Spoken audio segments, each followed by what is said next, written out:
Faut-il s'inquiéter de la taille de la dette française aujourd'hui et aussi et surtout pour quelles raisons, quelles hypothèses on peut émettre à cet endettement massif, une dette qui a été multipliée par 4 ou par 5 en l'espace de 45 ans, c'est énorme. C'est ce qu'on va voir ensemble dans cette vidéo.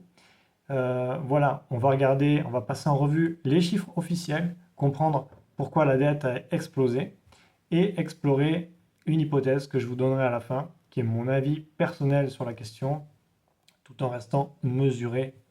Voilà. Mais voilà, aujourd'hui, certains tirent la sonnette d'alarme. En fait, le pays est endetté, très très endetté. Certains parlent même de piocher dans l'épargne, d'augmenter les taxes sous toutes ses formes. Voilà, donc on va voir, c'était la nécessité de faire cette vidéo aujourd'hui, parce que quand même, passer d'un endettement de 20% en 1980 à plus de 115%, et encore, c'est les chiffres officiels, donc on peut imaginer qu'il y a quand même de la marge. Donc, euh, donc voilà, donc cette vidéo, il y aura 3 parties que je vous ai fait. Donc on va tout de suite commencer. La première partie, on va voir les faits en fait. On va essayer de comprendre en fait la dette publique, qu'est-ce que c'est? La dette publique au sens du traité de Maastricht, l'Union européenne qui est pas très loin, regroupe les dettes de l'État, ok, les collectivités locales, les administrations de sécurité sociale et certains établissements publics. On la mesure en pourcentage du PIB, produit intérieur brut, ce qui permet de comparer la charge de la dette à la taille de l'économie, la richesse qui est créée dans le pays par les citoyens de la France. Donc, au niveau des chiffres, comme je vous ai dit, en 1980, essayez d'imprimer ça dans votre esprit, c'est-à-dire notre génération, la dette était de 20 à 21% du produit intérieur brut. Je vais le répéter pour que vous compreniez bien. Je sais que c'est ennuyant, mais je vais quand même le répéter.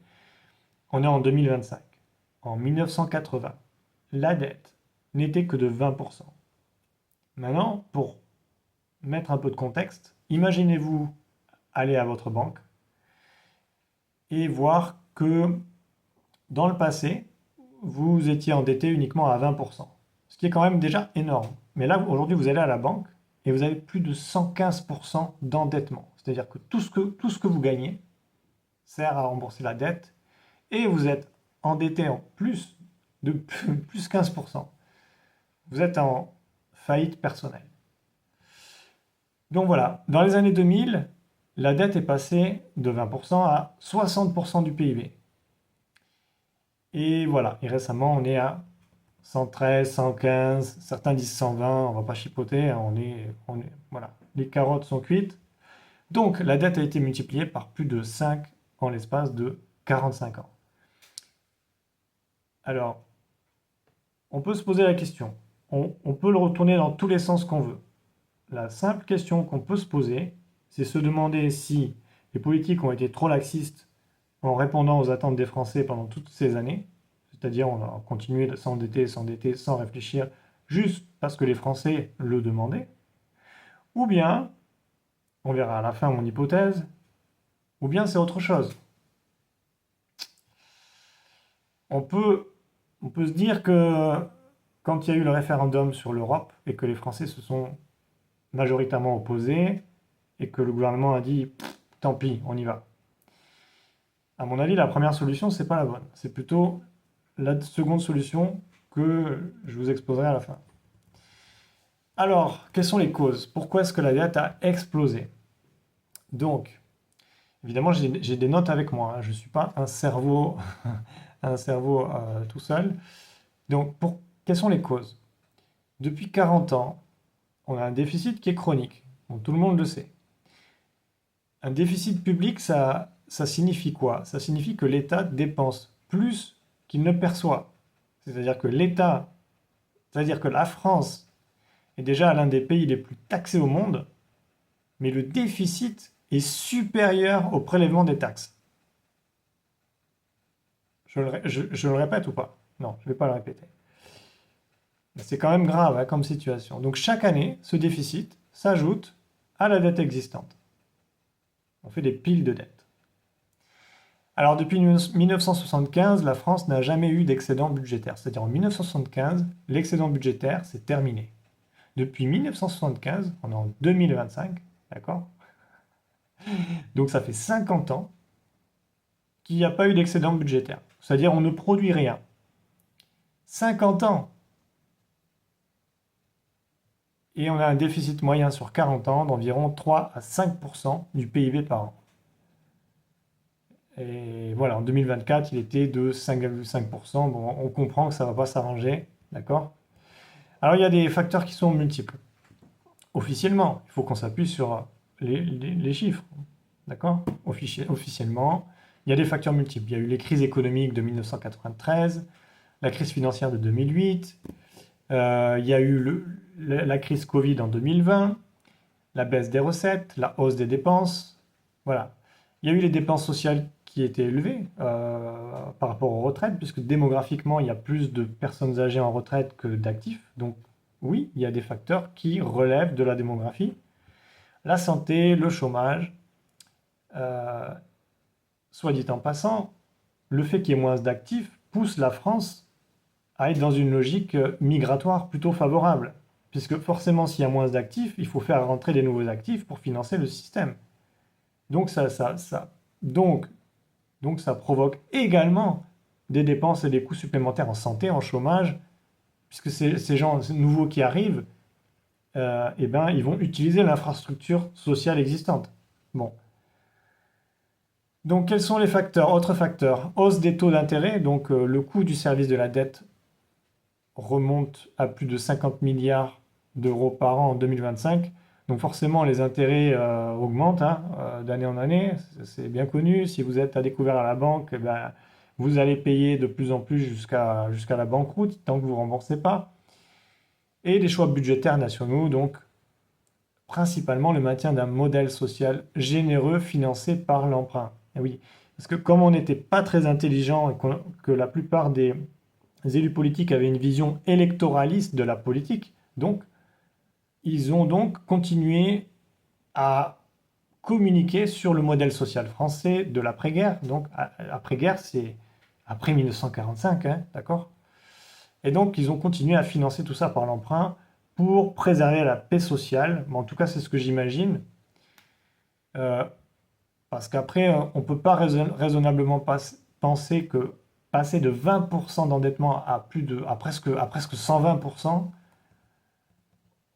à un moment, on peut se poser des questions. On a le droit de se poser des questions et on est aussi en droit d'attendre des réponses. Et oui, puisque à chaque politique, il y a un résultat.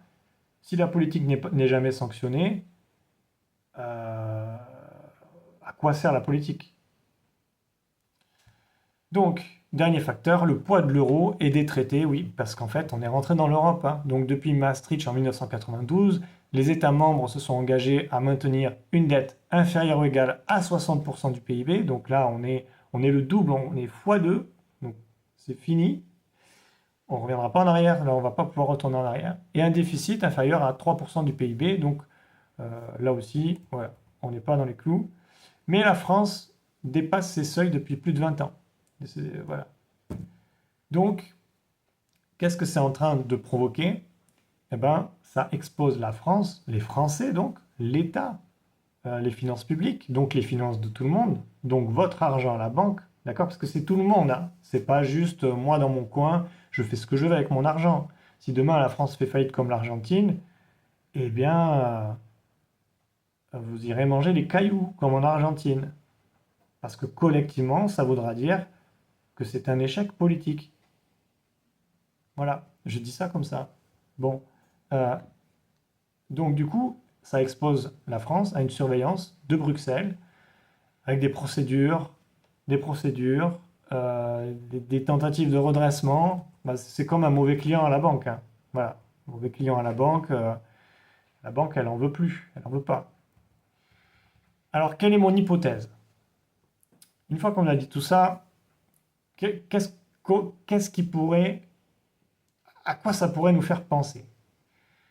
Alors, on a ce qu'ils appellent le mécanisme européen de stabilité, le ESM ou MES, voilà. qui permet d'aider un pays de la zone euro en crise. Donc, c'est bien, mais qu'est-ce que ça fait? Eh bien, en échange de cette aide, ce programme de tous les membres de l'Union européenne, il impose un programme de réforme dans le pays mauvais client et une surveillance stricte des finances publiques, de la circulation de l'argent, du marché du travail aussi, puisque s'il manque de l'argent, il faudra travailler un peu plus. Un mauvais client qui doit rembourser ses dettes doit cumuler 2-3 jobs pour rembourser ses dettes. En théorie, hein. Voilà. Alors ça nous fait penser à quoi? Eh bien ça nous fait penser en 2010 à la faillite de la Grèce. Et oui, aide massive, perte d'autonomie budgétaire pendant plusieurs années, même encore aujourd'hui. Bon, l'aspect positif, c'est que si la France fait faillite, ce sera une des destinations touristiques principales dans le monde, puisque il n'y aura plus rien qui vaudra rien du tout. Et même le marché du travail vaudra rien du tout. Donc d'un autre côté, ça reste attractif pour les autres pays européens qui sont en bonne santé économique, puisqu'ils vont racheter des actifs pas chers, des entreprises. On va pouvoir déréguler le marché du travail comme les multinationales en ont toujours rêvé, c'est-à-dire on est en train de casser pas mal de choses simplement du fait de la situation, la mauvaise situation ou mauvaise gestion plutôt, devrait-on dire, mauvaise gestion financière du pays. Alors la France, c'est un pays qui est central dans la zone euro. Euh, on nous a toujours raconté qu'un scénario de défaut est hautement improbable, qu'on a mis tout un tas de barrières, voilà. Mais bon, un plan d'aide européen ou une contrainte budgétaire, eh ben, ça pourrait limiter les marges de manœuvre dans le futur. C'est-à-dire que jusqu'à présent, quand l'Europe voulait imposer ses règlements, la France pouvait s'y opposer. Maintenant, si la France est en banqueroute, eh ben, elle n'aura plus son mot à dire. C'est ça qui va se passer. Et ça veut dire quoi? Ben, ça veut dire qu'on n'aura plus aucune capacité à défendre nos intérêts territoriaux. C'est ça que ça veut dire. Mais c'est pas joyeux, hein. Il faut pas rigoler, hein.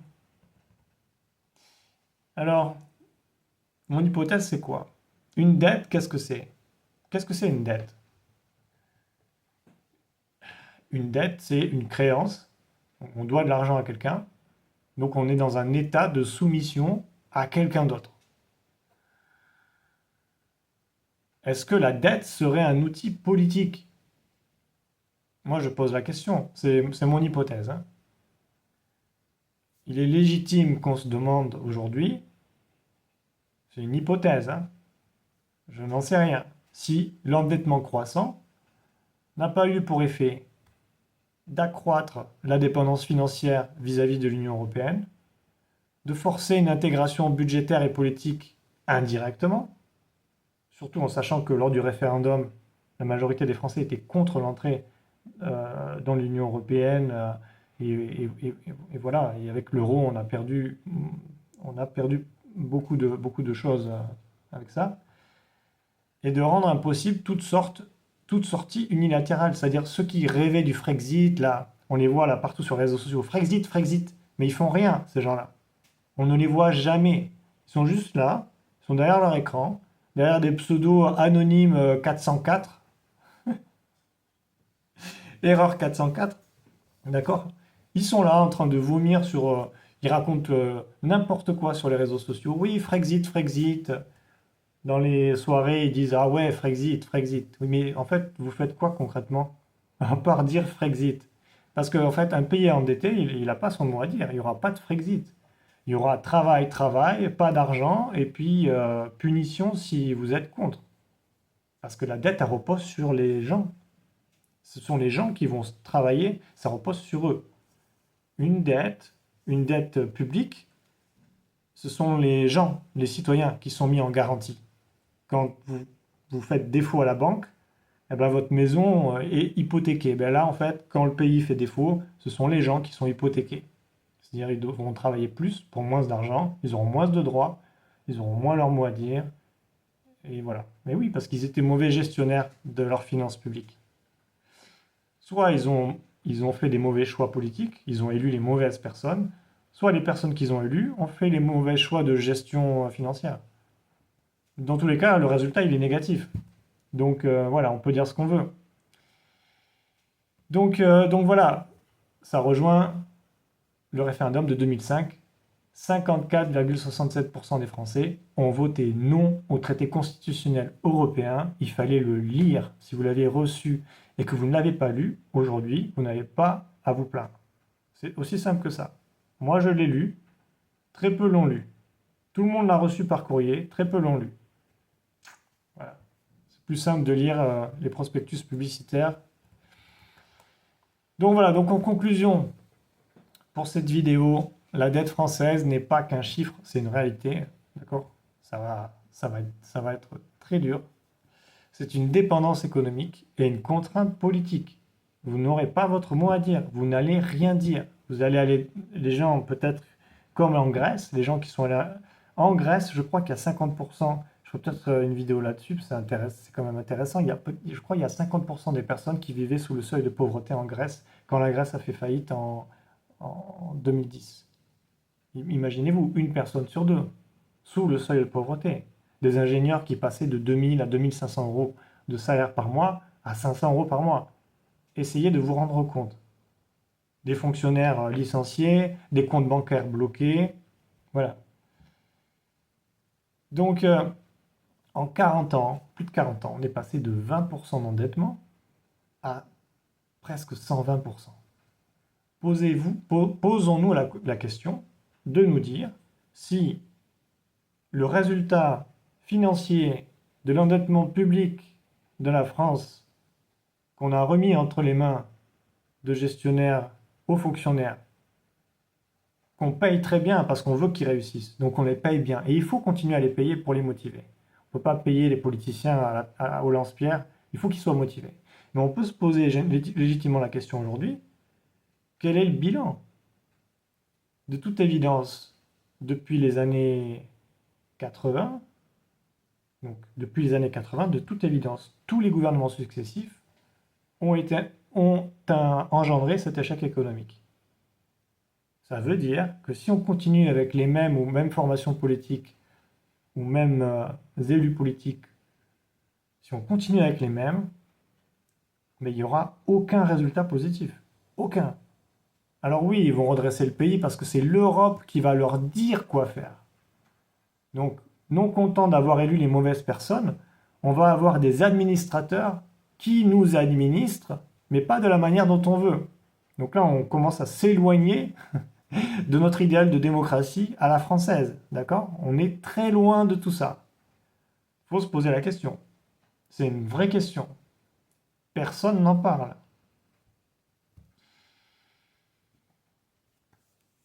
Donc voilà, la vraie question qu'il faut se poser au final, c'est pas combien est-ce qu'on doit rembourser, c'est pas s'offusquer, je sais pas quoi, faire des débats, non. C'est de se demander jusqu'où est-ce que ça nous implique tout ça. Parce que si la France fait réellement faillite et qu'on va vraiment au bout du truc, c'est-à-dire qu'au bout d'un moment on est sous la tutelle de l'Union européenne, voire même du FMI, je sais pas, on ne sait pas jusqu'où ça peut aller, eh bien, il y a des gens qui vont avoir faim dans le pays, d'accord?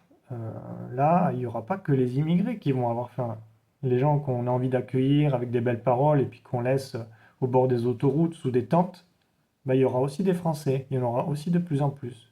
Des Français qui ont des bac plus 2, bac plus 5, euh, à qui on a dit que travailler 35 heures, c'était le bonheur et qu'il y aurait du travail pour tout le monde. D'accord? À qui on a dit que pour se loger, il fallait avoir un petit papier, euh, une allocation de la CAF, parce que dans la résidence, tout le monde avait une allocation de la CAF et que malheureusement, s'ils avaient juste un simple CDD, bah, ils ne pouvaient pas se loger. Tous ces Français-là, il va falloir leur expliquer. Et oui, effectivement, ça va être difficile, parce que ça va vouloir dire que pendant plus de 40 ans, eh bien, la gestion financière n'a pas été à la hauteur, la gestion politique des finances publiques n'a pas été à la hauteur, quoi qu'on en dise. Peu importe, Et le problème, je pense, j'imagine que le problème aujourd'hui, c'est pas les belles paroles, c'est pas la communication politique pour amener les Français à accepter la douloureuse, la note. Hein, c'est pas ça qui est intéressant. C'est pas les idées politiques, quel parti politique va faire ou quoi. Puisque de toute évidence, depuis 40 ans, tous ces partis, toutes ces personnes ont amené le pays en fait à la ruine. C'est la ruine totale. Hein. Donc la question qu'il faut se poser, c'est individuellement, en quoi ça va nous lier et nous impliquer. Si vos enfants, les générations futures, sont endettés à plus de 30 000 ou 50 000 euros par enfant, posez-vous la question,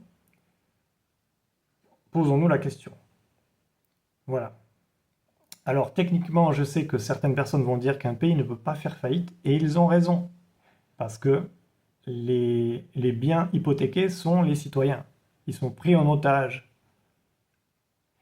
Et au final, cette conséquence, en fait, va nous lier aux directives de l'Union européenne et les Français n'auront pas leur mot à dire. Alors, on peut se poser la question de l'injustice d'avoir payé pendant plus de 40 ans toutes ces taxes pour ce résultat qui est médiocre. Donc voilà, donc n'hésitez pas à me dire ce que vous en pensez. C'est vraiment une vidéo pour vous faire réfléchir. Si aujourd'hui vous vivez physiquement en France et que vous n'êtes pas satisfait, eh bien, commencez à mettre en place des choses au niveau individuel parce que, de toute évidence, les personnes qui étaient là pendant 40 ans n'ont pas su s'occuper des finances publiques et ne sauront probablement pas s'occuper de vos finances. Voilà, je vous souhaite une bonne journée. Euh, je suis un petit peu désolé du message un peu négatif peut-être de fin, mais en tout cas, voilà, la chose positive peut-être, c'est que ça va replacer la responsabilité individuelle au centre des débats, plus que des querelles de partis politiques dont on sait que leurs seules intentions sont des intentions électorales et non pour le bien public, puisque les finances publiques aujourd'hui, eh ben, on est en difficulté. On n'aura probablement pas notre mot à dire, et c'est bien dommage. C'est bien dommage. Prenez soin de vous, à très bientôt.